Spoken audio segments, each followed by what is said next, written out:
পুরানো দিনের কথা, যখন একটি গ্রামে দুই ভাই বাস করত।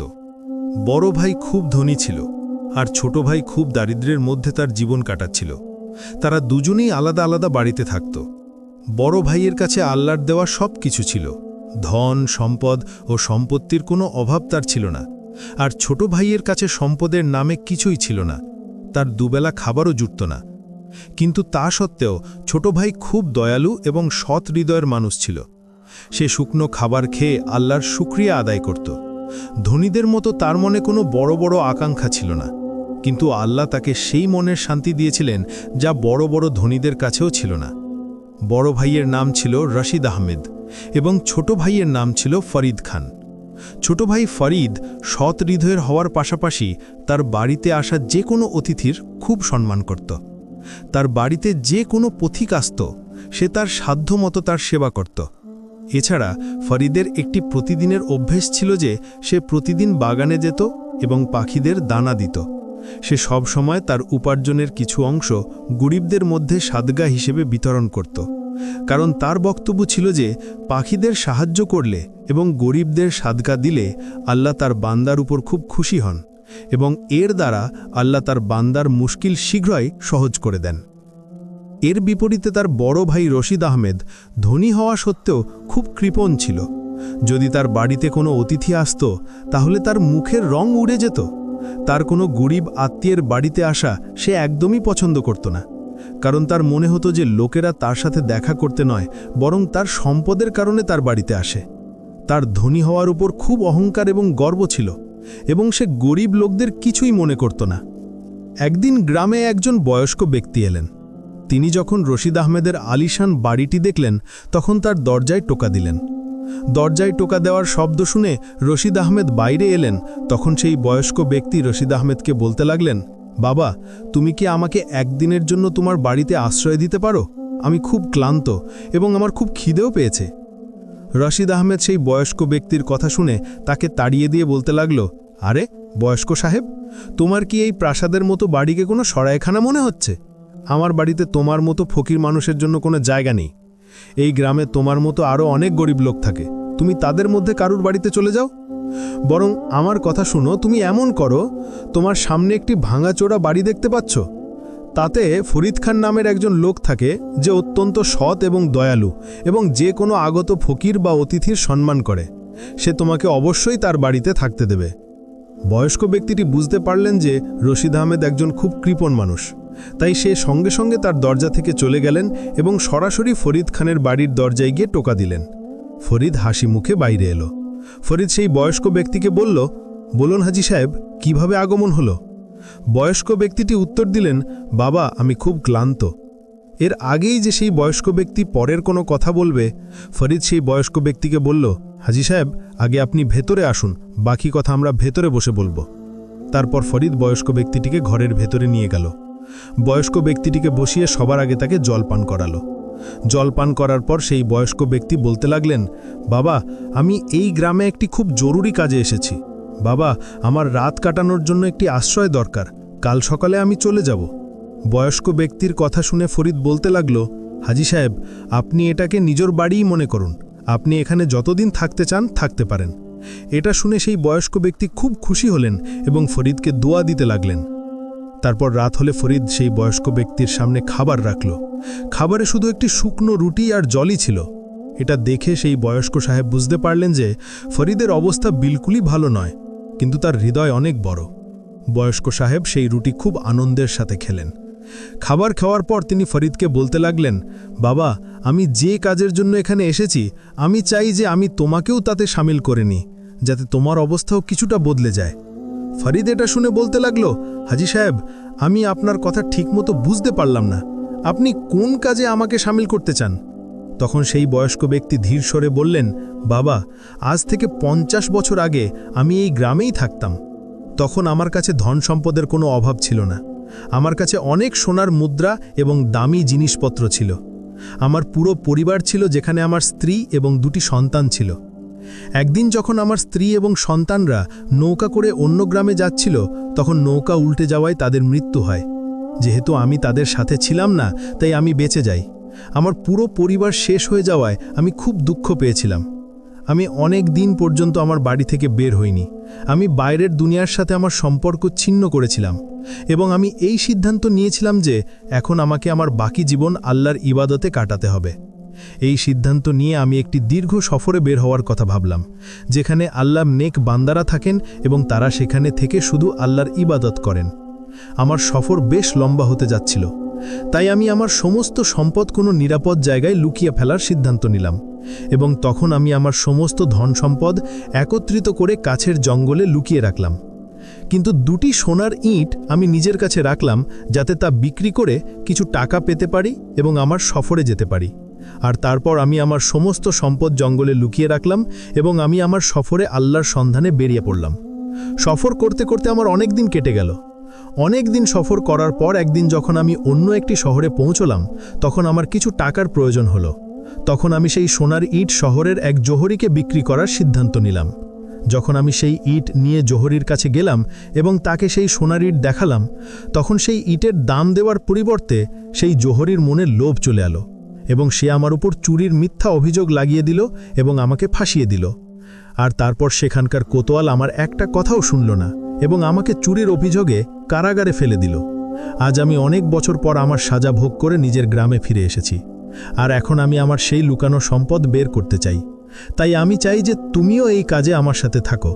যদি তুমি আমার সাথে থাকো, তাহলে আমি সেই গুপ্তধনের অর্ধেক অংশ তোমাকে দিয়ে দেব। ফরিদ সেই বয়স্ক সাহেবের কথা শুনে খুব খুশি হলো এবং তাকে সাহায্য করতে রাজি হয়ে গেল। বয়স্ক সাহেব সেই রাতে ঘরেই কাটালেন, আর সকালে সূর্য ওঠার আগেই তারা দুজনের লোকের নজর এড়িয়ে জঙ্গলে পৌঁছে গেল। জঙ্গলের ভেতরে পৌঁছে সেই বয়স্ক ব্যক্তি ফরিদকে বলতে লাগলেন যে এই সেই গাছ যার নিচে আমি গুপ্তধন লুকিয়েছিলাম, তুমি এই জায়গাটা খোঁড়া শুরু করো। ফরিদ খোঁড়ার জন্য কোদাল বের করল এবং সেই জায়গাটা খুঁড়তে লাগল। কিছুক্ষণ খোঁড়ার পর সে সন্দুক দেখতে পেল। সে কোদাল একপাশে রেখে সন্দুক বের করে বয়স্ক সাহেবের সামনে রেখে দিল, আর তারপর তারা দুজনে সেই সন্দুক নিয়ে নিজেদের বাড়ি ফিরে এলো। বাড়িতে পৌঁছে যখন তারা সেই সন্দুক খুলল, তখন তার ভেতরে সোনার ইট এবং সোনার মোহর ভরা ছিল, যা দেখে ফরিদ অবাক হয়ে গেল। বয়স্ক সাহেব তার থেকে অর্ধেক সোনা বের করে ফরিদকে দিয়ে দিলেন এবং বাকি অর্ধেক সোনা সন্দুকেতেই পড়ে থাকতে দিলেন। আর তারপর বয়স্ক সাহেব ফরিদকে বলতে লাগলেন, বাবা, এই সোনা খুব সাবধানে ব্যবহার করবে, এমন না হয় যে তুমিও আমার মতো কোনো বিপদে পড়ে যাও। কারণ আমার কাছে তো শুধু দুটো সোনার ইট ছিল, যা দেখে জোহরির মনে লোভ চলে এসেছিল এবং সে আমাকে ফাঁসিয়ে দিয়েছিল। আর তোমার কাছে তো এই মুহূর্তে অনেক গুপ্তধন আছে, তাই তুমি লোকেদের থেকে বেঁচে থেকো। ফরিদকে সব কথা বোঝানোর পর বয়স্ক সাহেব তার সন্দুক একটা বড় কাপড়ের ঝোলায় ভরলেন এবং তারপর বলতে লাগলেন যে এই গুপ্তধন এখন আমার কোনো কাজে লাগবে না, আমি এই সব গুপ্তধন গরিবদের মধ্যে বিতরণ করে দেব। এছাড়া জঙ্গলে আরও একটি জায়গা আছে যেখানে আমার বাকি গুপ্তধন রয়েছে। পাশে দাঁড়িয়ে থাকা ফরিদের স্ত্রীও এই কথা শুনছিল। ফরিদ বয়স্ক সাহেবকে দরজা পর্যন্ত ছেড়ে এলো, আর তারপর যখন সে নিজের ঘরে ফিরে এলো, তখন তার স্ত্রী সঙ্গে সঙ্গে তার কাছে এলো এবং গুপ্তধন দেখে সে খুশি হয়ে গেল। ফরিদের স্ত্রী বলতে লাগলো যে এই গুপ্তধন বিক্রি করে আমরা অনেক ধনী হয়ে যাব, তারপর নিজেদের সব ইচ্ছা পূরণ করব। এরপর ফরিদ অল্প অল্প করে সেই গুপ্তধন বিক্রি করতে শুরু করল। দেখতে দেখতে ফরিদের অবস্থা এখন বদলাতে শুরু করেছিল। সে সবার আগে তার পুরানো বাড়ির জায়গায় একটি বড় বাড়ি তৈরি করালো। কিন্তু এত ধনী হয়ে যাওয়ার পরেও তার মনে বিলকুল অহংকার আসেনি। তার বাড়িতে যে কোনো অতিথি আসত, সে আগের থেকেও বেশি করে তার আপ্যায়ন করত এবং এছাড়া সে এখনও পাখিদের দানা দিতে ভোলেনি। সে প্রতিদিন সকালে আগের মতোই বাগানে যেত এবং পাখিদের দানা দিত এবং তাদের সাথে কথা বলার চেষ্টা করত।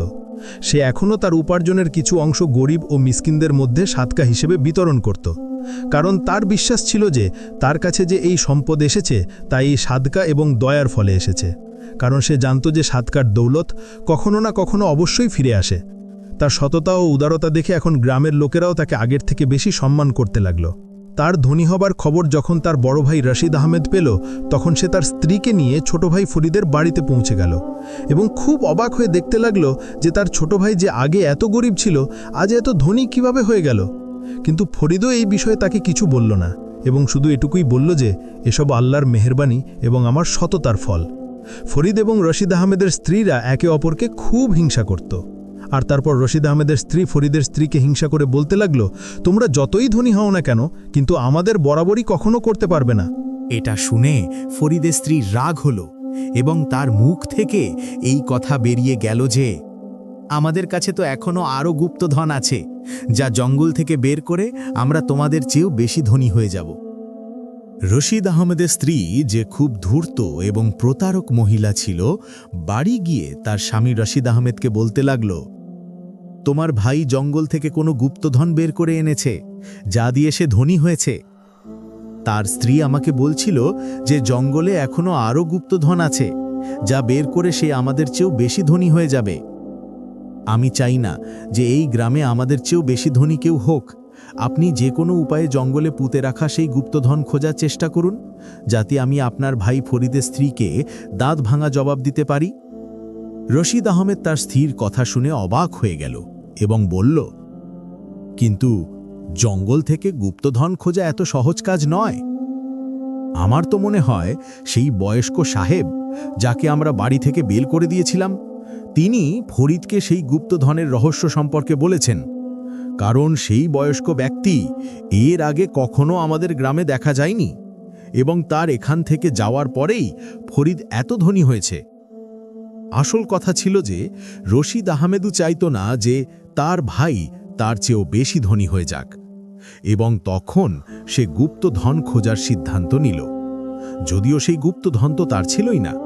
অন্যের গুপ্তধন বের করা যে চুরির কাজ, সে বিষয়ে তার কোনো পরোয়া ছিল না। তার মাথায় তো শুধু গুপ্তধনেরই ভূত সওয়ার ছিল। এখন তো সে সব সময় তার ভাই ফরিদের ওপর নজর রাখতে লাগল।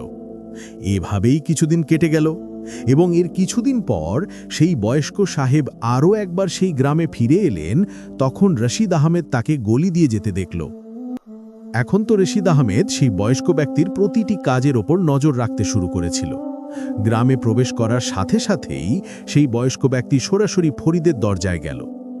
যখন সে ফরিদের এত বড় বাড়ি দেখল, তখন খুব খুশি হল এবং আল্লাহর কাছে দোয়া করতে লাগল, হে আল্লাহ, এই সৎ এবং নেক হৃদয়ের মানুষকে আরও উচ্চতায় পৌঁছে দিও, কারণ তোমার এই বান্দা প্রতিদিন বাগানে গিয়ে পাখিদের দানা দেয় এবং তাদের খেয়াল রাখে, এবং তোমার এই বান্দা তার উপার্জনের কিছু অংশ গরিব ও মিসকিনদের মধ্যে বিতরণ করে দেয়।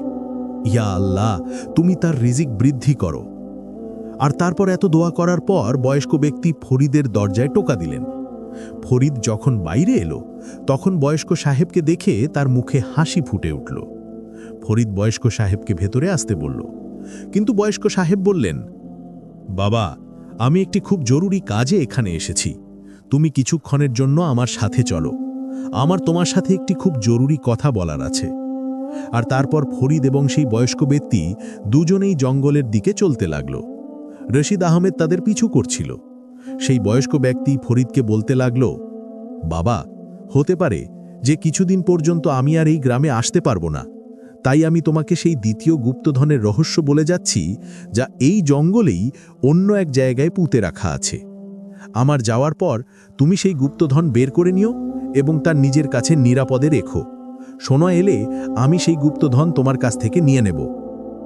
কিছুক্ষণ জঙ্গলে চলার পর তারা গুপ্তধনের জায়গায় পৌঁছে গেল, এবং তারপর বয়স্ক সাহেব ফরিদকে সেই গুপ্তধনের জায়গাটি দেখিয়ে দিলেন। রশিদ আহমেদ, যে তাদের পিছু করছিল, সেও এসব কিছু দেখছিল। সেও সেই পুরো রাস্তাটা তার মাথায় মনে করে নিল যেখানে গুপ্তধন পুঁতে রাখা ছিল, এবং তারপর খুশিতে সে তার বাড়ি ফিরে এলো। বাড়ি পৌঁছে সে তার স্ত্রীকে বলল যে, আমি গুপ্তধনের সব রহস্য জেনে গেছি, এখন খুব শীঘ্রই আমি গুপ্তধন সেখান থেকে বের করে আনব।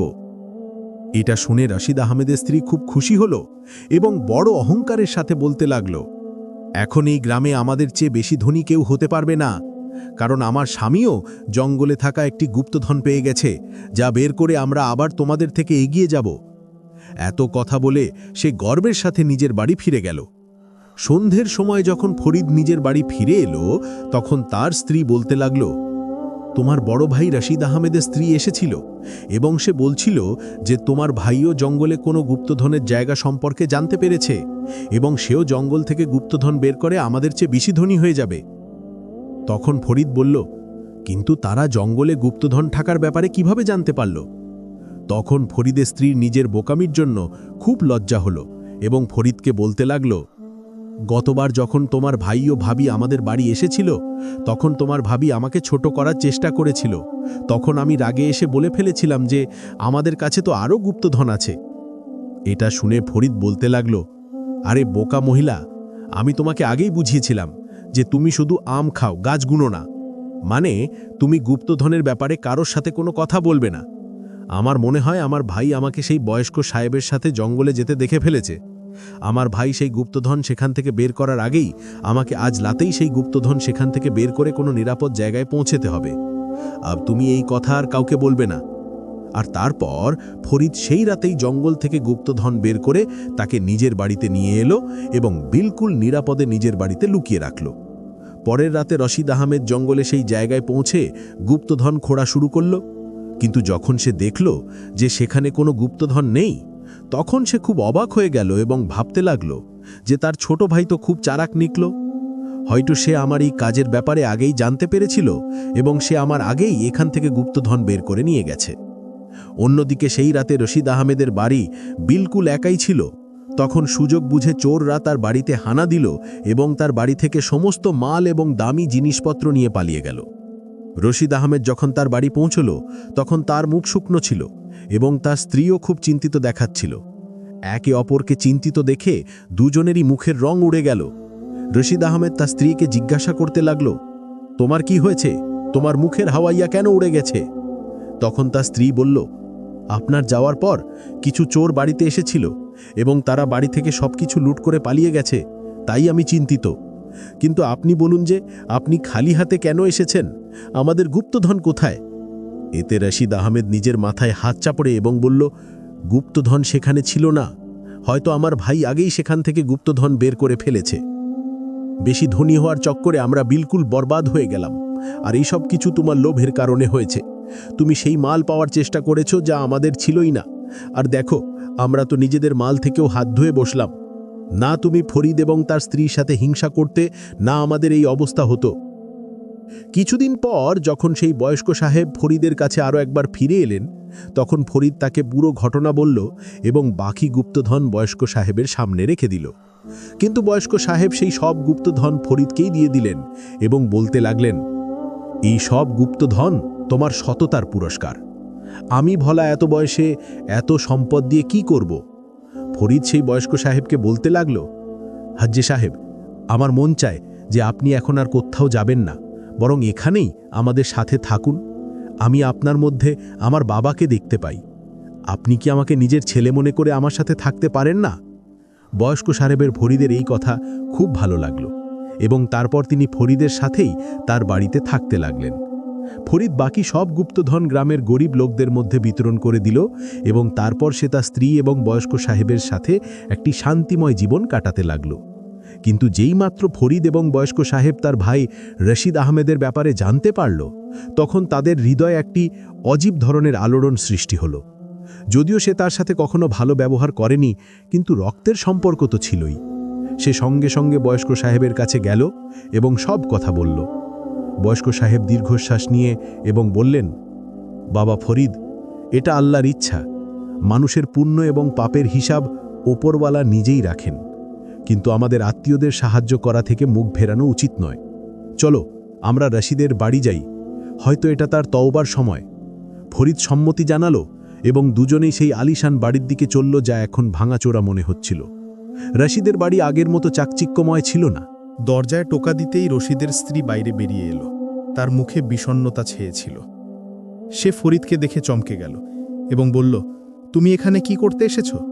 তোমার তো খুশি হওয়া উচিত যে আমরা বরবাদ হয়ে গেছি। ফরিদ নম্রভাবে বলল, ভাবি, এমন বলো না। আমরা তো শুধু খোঁজ খবর নিতে এসেছি। আল্লাহ আমাদের এত দিয়েছেন যে আমরা আমাদের ভাইয়ের সাহায্য করতে পারি। বয়স্ক সাহেবও সালাম করলেন এবং ভেতরে আসার অনুমতি চাইলেন। রশিদ আহমেদ ভেতরে বসেছিল, তার মুখ হলুদ হয়ে গিয়েছিল। সে ফরিদ ও বয়স্ক সাহেবকে দেখে উঠে দাঁড়ালো এবং বলল, তোমরা দুজনে এখানে আমার উপর হাসতে এসেছ? আমি জানি আমার ভুল ছিল, লোভ আমাকে অন্ধ করে দিয়েছিল।